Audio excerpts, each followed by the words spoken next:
propriedade privada. A propriedade privada dos meios de produção, sim. Bicho, a propriedade privada defende a gente, cara. Defende o indivíduo fraco. Monark, claro, a propriedade privada é uma ficção. Ela é uma criação histórica. Mas é uma boa ficção. Ela é uma criação histórica. E a grande questão é que a propriedade privada se articulou, se montou em um momento... Fato.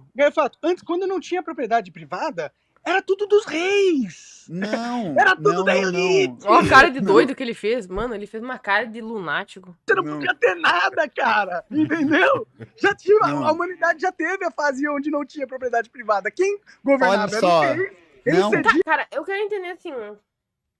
Qual é a utilidade de saber se é milenário ou não? Porque eu concordo com o fato. A propriedade privada é uma ficção que a gente inventou. Tá, e daí? Não, é irrelevante. É irrelevante. Tá, exatamente. Tá, e daí? E eu discordo ali. Teve um sujeito que disse que a propriedade privada ela é inerente. Não, tem várias sociedades que não têm o mesmo tipo de conceito de propriedade privada que nós temos. Por exemplo, que elas estão sujeitas somente a uma família nuclear, por exemplo, ou a um homem. Mas elas eram de uma comunidade inteira.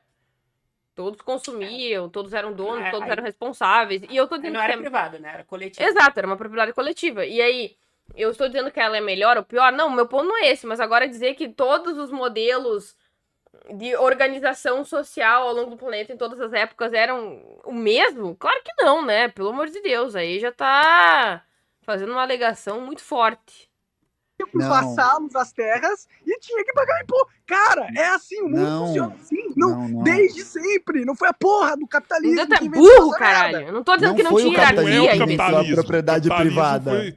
Fala aí, Grelfato. A diferença é que esse mecanismo de propriedade privada foi sendo transferido de classe em classe. O controle dessa propriedade foi sendo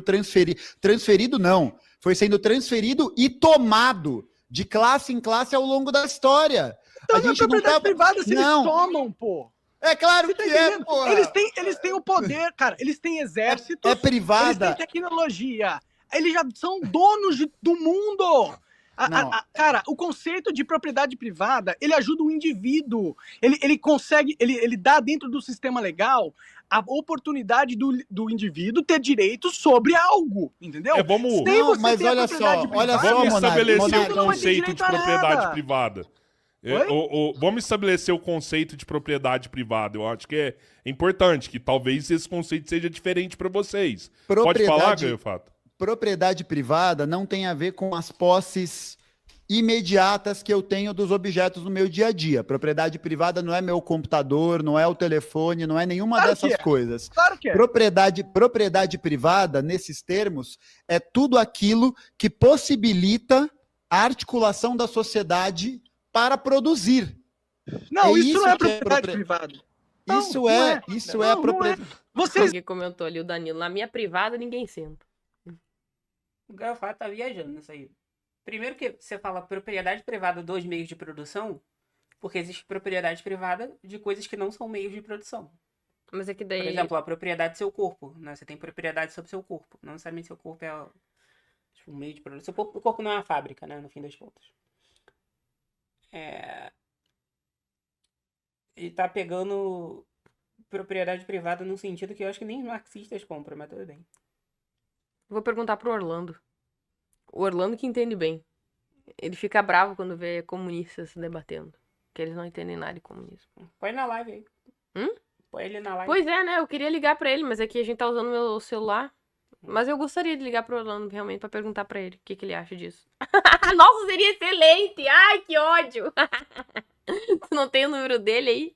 Tá vendo? Tá tendo uma divergência de conceitos. Tá tendo uma divergência de conceitos. É porque os comunistas, eles têm um problema de pegar conceitos e deturparem, entendeu? Eles pegam mulheres, faz uma cirurgia, coloca peito e fala que pegam homens, faz uma cirurgia, coloca peito e fala que é mulher, porra. Não, ninguém faz isso. Esse é o jogo deles. Não, as pessoas que escolhem fazer isso. Não, eles ficam fazendo isso. Eles totalmente descaracterizam os conceitos, entendeu? Não, o que acontece é o seguinte, a propriedade privada, ela é uma forma de estrutura que não é natural.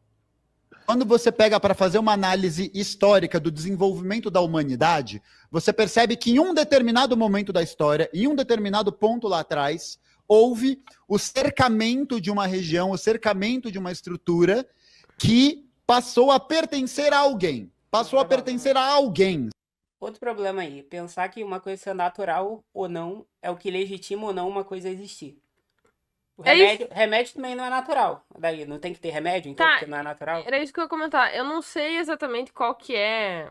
Esse raciocínio dele tá... a necessidade de falar se é ou não natural e tal. Eu acho que talvez seja pra convencer o monarca de que existem outras maneiras de organização. Talvez seja pra isso. Não, acho que é porque na cabeça do Gaio Fato, como ele não sabe nada de filosofia, ele pensa que se uma coisa é natural, então ela é imutável, inevitável e não tem como ser superada.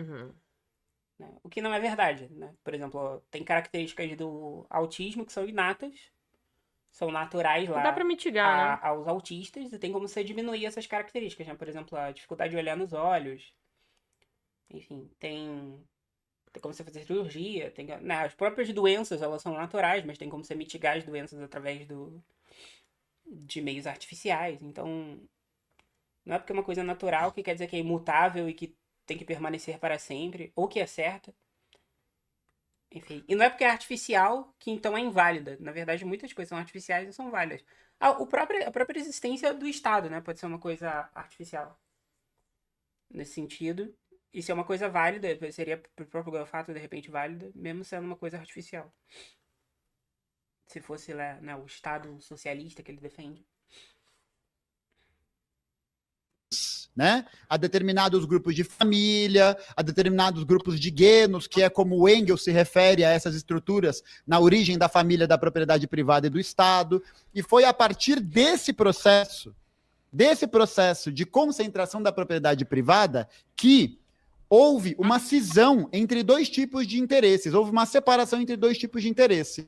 Entre os interesses da comunidade, que antes controlava aquela propriedade, que antes controlava aquela estrutura e que agora passou a ser controlada por um ente particular.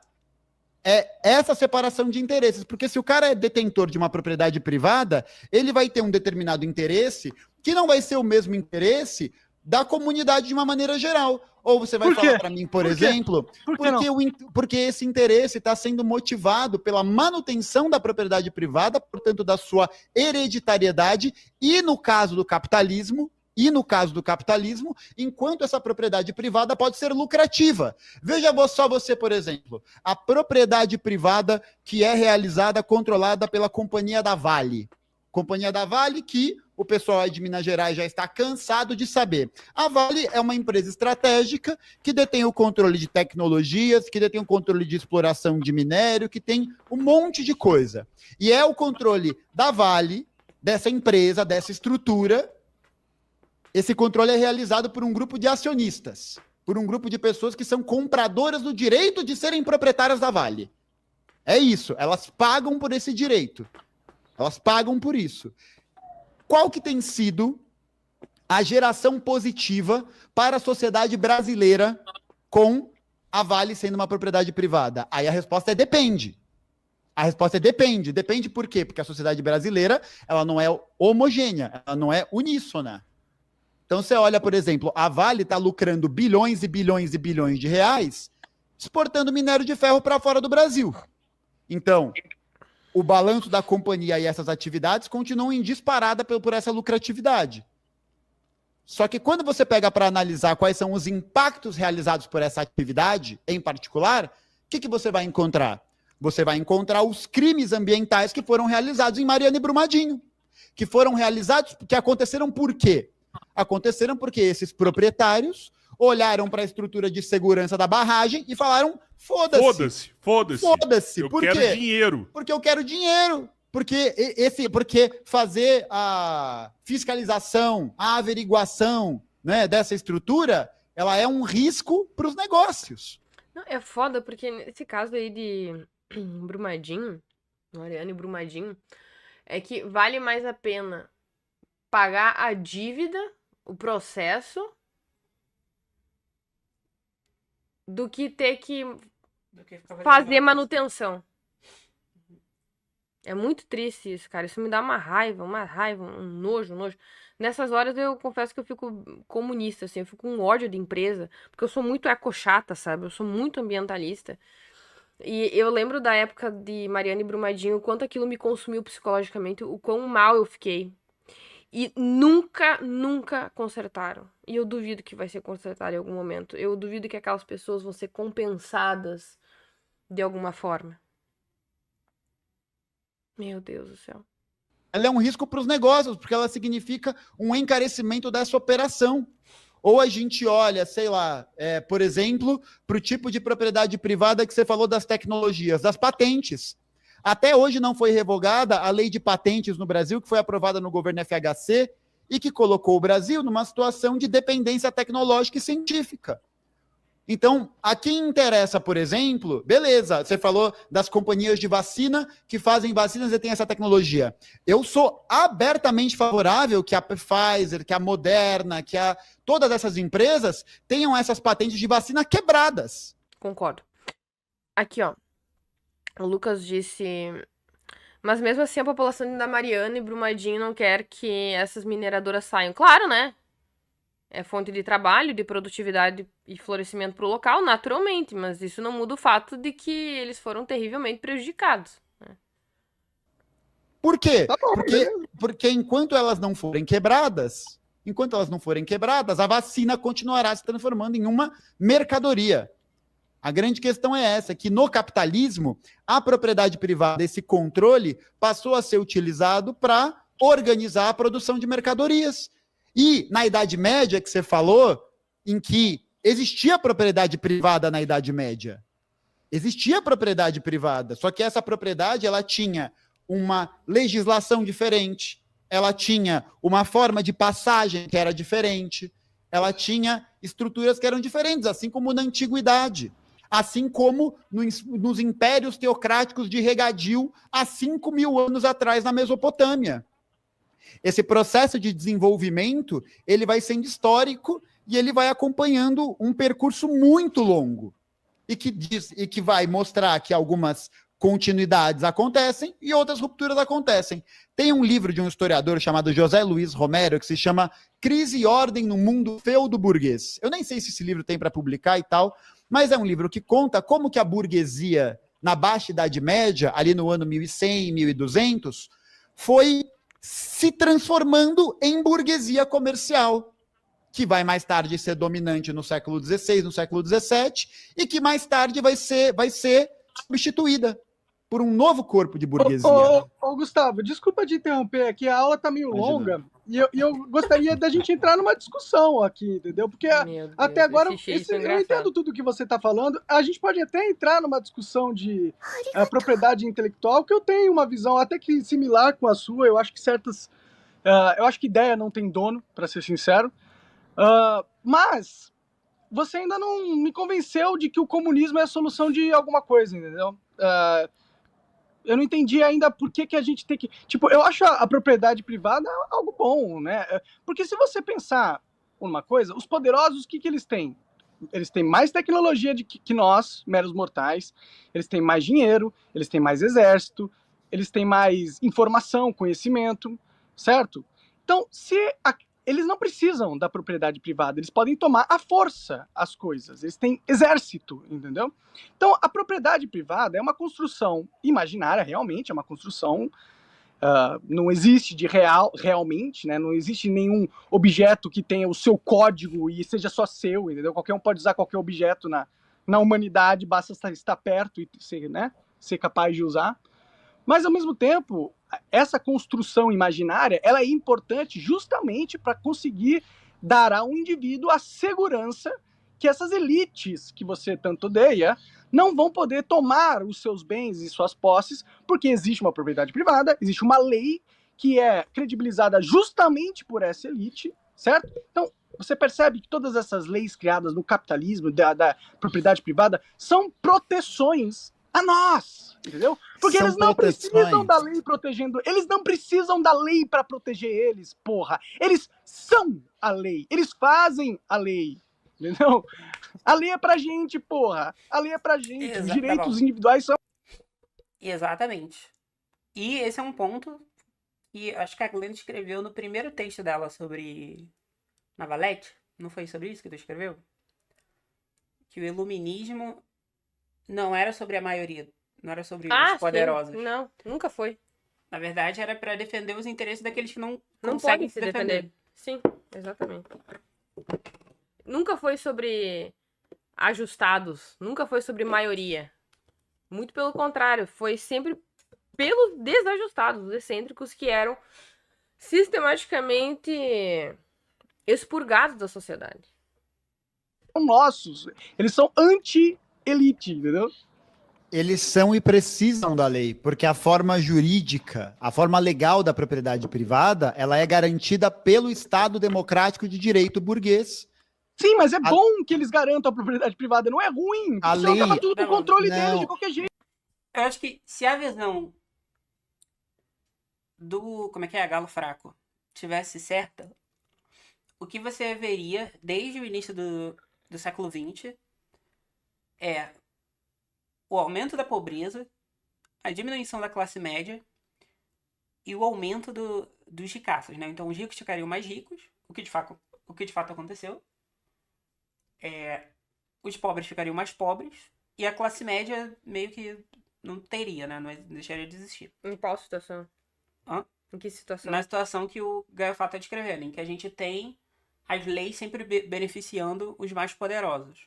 Ah, sim, é verdade, né? é verdade. Ou seja, se a gente vive numa ditadura da burguesia e os interesses do burguês aqui no fim das contas são atendidos, então a população viveria cada vez mais na miséria, ficaria cada vez mais fodida, o ricaço ficaria cada vez mais ricaço e, enfim, pobre mais pobre, rico mais rico. Rico ficou mais rico? Sim, só que o pobre também ficou mais rico. E por que o pobre também ficou mais rico? Porque existiam garantias institucionais e políticas públicas, inclusive, que eram voltadas para a população mais pobre. Inclusive, por exemplo, nos anos 90 teve o Plano Real. O Plano Real não foi para melhorar a vida dos ricos, foi para melhorar a vida dos pobres, principalmente por causa da inflação, né? Quem sofria com a inflação, principalmente, eram as pessoas mais pobres, não eram necessariamente os ricos. Mas também tem um aspecto de produtividade, né? Sim, a questão é que melhorando a vida dos pobres, a vida dos ricos também acaba melhorando, no fim das contas. Por quê? Porque no fim das contas... Tem menos criminalidade. Tem menos... Não é só porque tem menos criminalidade, mas porque você tem uma quantidade de consumidores maior. Um mercado maior. Que o meu ponto é no sentido mais direto, que os ricos, no geral, eles têm vantagens de uma melhoria de vida na vida dos pobres. No sentido de ter menos criminalidade, de hostilidade, de ameaça de assalto, sequestro, enfim.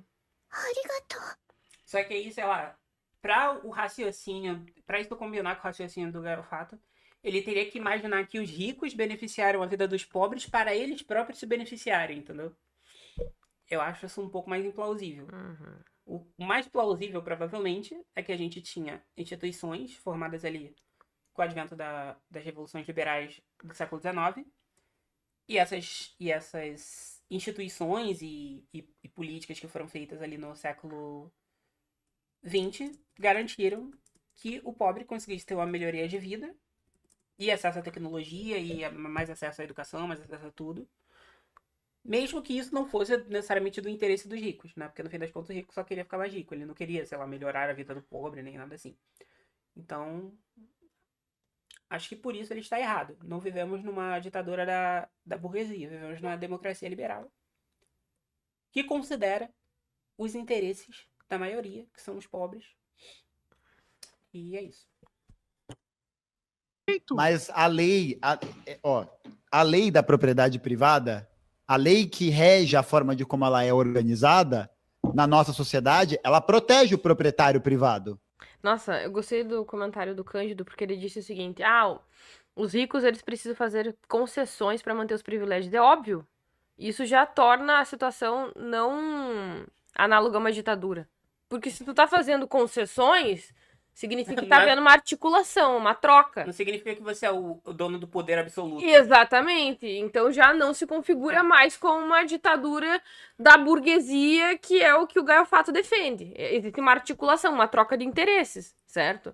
Que inclusive é algo natural, porque o pessoal, né, tá trazendo esse aspecto de que até os animais são territorialistas, etc, não sei o quê. Gente, isso acontece entre primatas também, de que eles...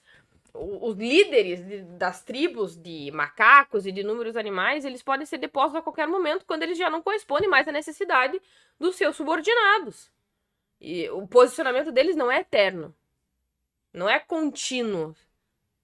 E eles permanecem no poder enquanto os subordinados permitem.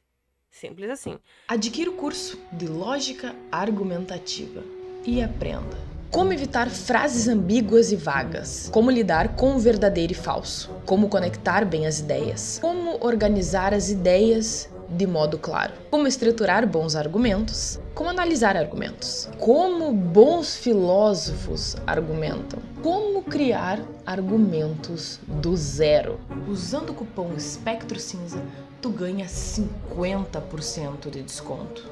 Aproveita enquanto é tempo.